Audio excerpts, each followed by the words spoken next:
Hey. I was writing in my journal this morning, and I use a journal that has some prompts in it, some daily prompts. And the question for today was, what is holding you back? What is holding you back? And I had to be very honest with myself, and the answer was me. I am literally the only thing holding me back, and I think that applies to probably anybody that's listening to this. You are the only thing that's holding you back. And I started to really reflect on some things in my life, some things that I've done, some places that I've been, and question what's different now than what was different then. I specifically thought back to a time period where I was like at my most happy, at my most being the best manifester, and started thinking about what my life was like. And you know what I realized? The one thing that was different was I wasn't realistic. I was constantly being unrealistic. And I think that's what's been holding me back. And the fact that I could connect with that today, oh, it's about to be on and popping.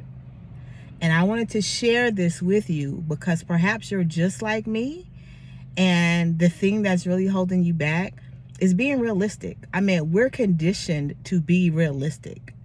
When you have an idea and you share it with somebody, or you have a thought of something that you want to do, there's something in you. The first thing that pops up is, come on now, be realistic. You ain't got the money, you ain't got the education, you ain't got the certification, whatever that looks like. But the only way you can get to where you want to be is by being unrealistic. You have to believe in some things that you can't see. You have to believe in some things that don't seem to be concrete. You have to have faith. Napoleon Hill talks about it in his book, Think and Grow Rich, all the time. Applied faith. You have to have applied faith. And I don't know if you saw the video that I posted earlier today when I was talking about how I was in $25,000 worth of tax debt. If you didn't see it, go back and read it. And for those of y'all who don't like to read, let me break it down to you real quick. I had $25,000 worth of tax debt. And I was like, I don't know how the hell I'm about to pay this tax bill. And if you've ever been in tax debt, or you're currently in tax debt, you get it. The IRS, they're constantly calling you. They're sending you letters. They're telling you they're going to garnish your bank accounts, all the things. I don't even think at the time I had a bank account, because I was like, I don't really have no money, and I don't need them to go in there and take the little bit of money that I do have. And so that's the space that I was in. I was operating from a space of lack. I was operating from a space of, I got to be realistic. How am I going to pay this tax debt? And one day a friend of mine called me and she asked me to go to lunch with her. And I was like, okay. I didn't even want to go to lunch because I didn't have no money to pay for my lunch. If you've been there, you get it and you understand. So I had no money to pay for my lunch this day. But my intuition was like, go ahead and go. So I listened to my intuition and I went to lunch with my friend. Not only did she pay for my lunch, she blessed me with $100. But more than that, she blessed me with some words of encouragement and some advice. And she was like, listen, you are a powerful creator. You are a master manifester. I've seen you manifest things in your life. She was like, this is nothing different. Like, whatever you want, you can have it. And I believed her. I was reminded of the fact that I do have complete control over my life, and I can create the things that I want to create. So I went home that day. It was in 2014, I believe. And I went home that day and I pulled out my journal and I wrote in there $25,000 tax debt. And I crossed it out and put 0. My balance is 0. Now, I didn't know how I was going to pay off this tax debt, but I didn't worry about the how. I knew, like I had a knowing that without a shadow of a doubt, this tax debt was going to disappear. And I used that applied faith in knowing that somehow this tax debt was going to be gone. And so I didn't really think anything else about it. I continued on with my life. I ended up going back to school, and I was, paying for school, the stuff I needed for school. I think I was on financial aid, but I was paying for school and was working. But when I was working, of course, that money was going towards bills.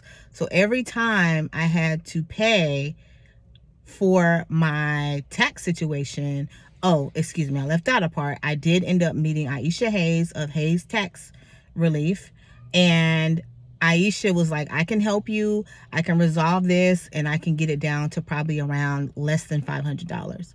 And I was like, oh my God, this is amazing. This is exactly what I need. And I think this was in 2016 that this happened when I met her.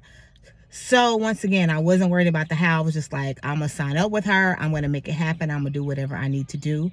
And every time it was time for me to make a payment towards my offer and compromise that Aisha did for me, of course, there's this level of anxiety. There's this level of, how am I going to be able to pay it? But every single time the money appeared, the money came, it showed up.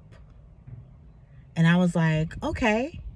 And so every month that the money came, it just gave me more and more confidence in the fact that you're doing the right thing.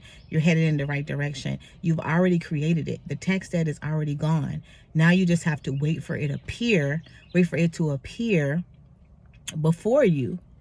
But you've already created it.